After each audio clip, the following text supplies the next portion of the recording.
Okay, so what I'm going to try and do is go through a 2-point summary on some of these things. So the first one that you're going to do is you're going to look at this and you're going to go, hey, that is a quadratic. So we're going to go, general form is y equals kx squared. This point right here is the critical point, and that's -6, -2. So we're going to go y minus -2 equals k times x minus -6 squared. So y plus 2 equals k times x plus 6 squared, because the two negatives cancel each other out.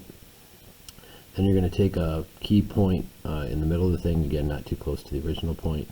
We're going to use the ones that are circled on this sheet and plug them in. So then I get -7 plus 2 is equal to k times -3 plus 6 squared.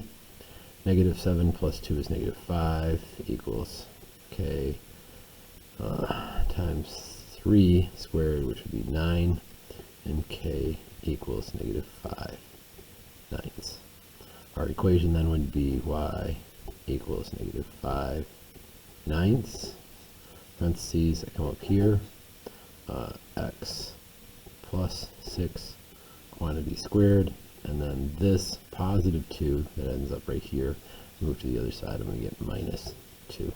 And that's the equation that we want. So y equals -5 ninths x plus 6 squared minus 2. And then these are, you can put 10 in, and we've done this enough, this was just practice for you. Plug 10 into this equation and you can get the y value out, or plug 5 into the equation and get the x value out. You know, if you're given an x, you can just use your table or values on the calculator. If you're given the y, you can graph that in y2 and find intersections. Okay, let's go to number 2. This one's cubic, so we know the general form is y equals kx cubed. So I take my critical point and I do y minus 7 equals k times x minus 4 cubed. And then I plug in the point here that was given that's part of the shape. I get 13 minus 7 equals k times 7 minus 4 cubed. 6 equals k 7 minus 4, 3 cubed, 3 times 3 times 3 is 27, and I get k equals 6 over 27. So my equation then becomes y equals 6 over 27, x minus 4 cubed, again from up here, and then this minus 7 has to move to the other side, and it's plus 7. Okay? And again, we practice this in class. You could do it right now if you're sitting at home, wherever you're at. Plug these equations in to your y equals. Do these 2 points in your stats section. Turn on your stat plot so that it shows it, and see if it actually does go through where it does. And then likewise in the end, go ahead and plug those things in to be able to solve for them. Number 3 down here, this one is the square root function. So I'm going to go y equals k root x.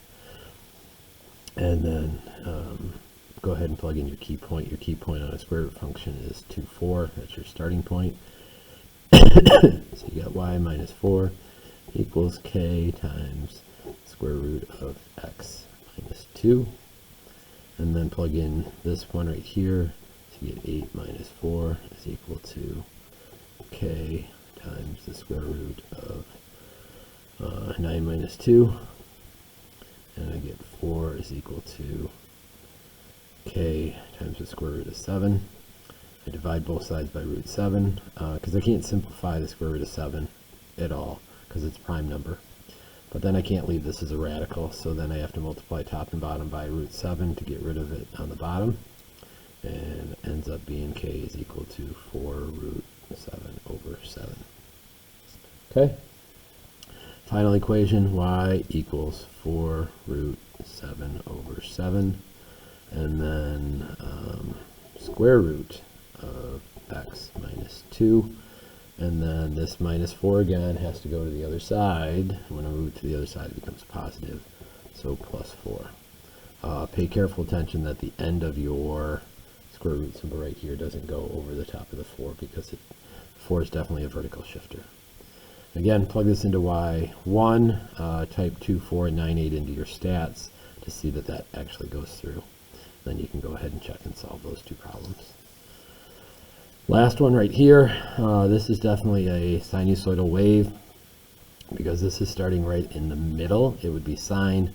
If I was given a critical point right up here at the top, I would model it with a cosine wave, but we're going to use sine. So y equals k sine x, y minus 8 equals k sine x minus 0, 12 minus 8 equals k sine 4, 20 minus 0, 4 equals k sine of 420.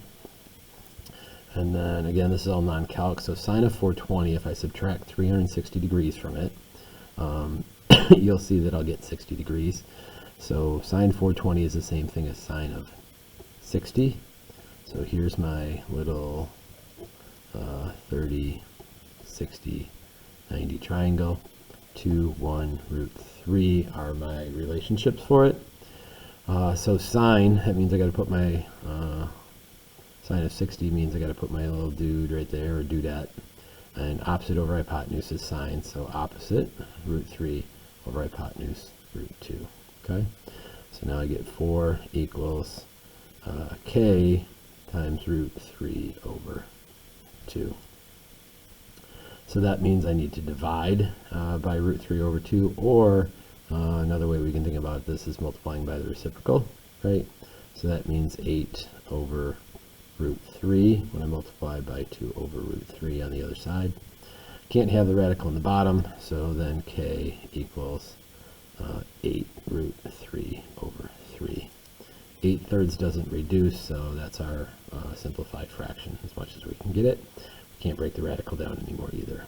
So final equation, y equals 8 root 3 over 3 sine x, right up here it was minus 0, so I don't need to put that, and then move this minus 8 to the other side, so sine x plus 8.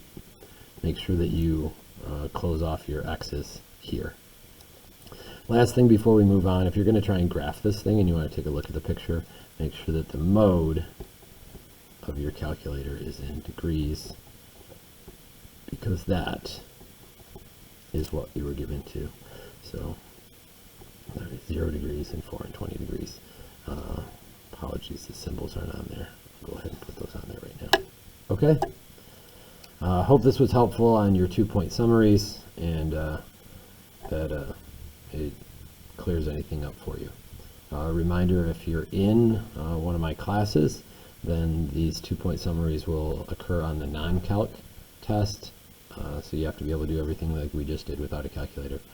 Or it would occur on the calc test, but there'd be a little bit more difficulty in some of the questions on inputting the x's or the y's. Again, this is what the final paper looks like. There and there. Hope that was beneficial to you. Thanks.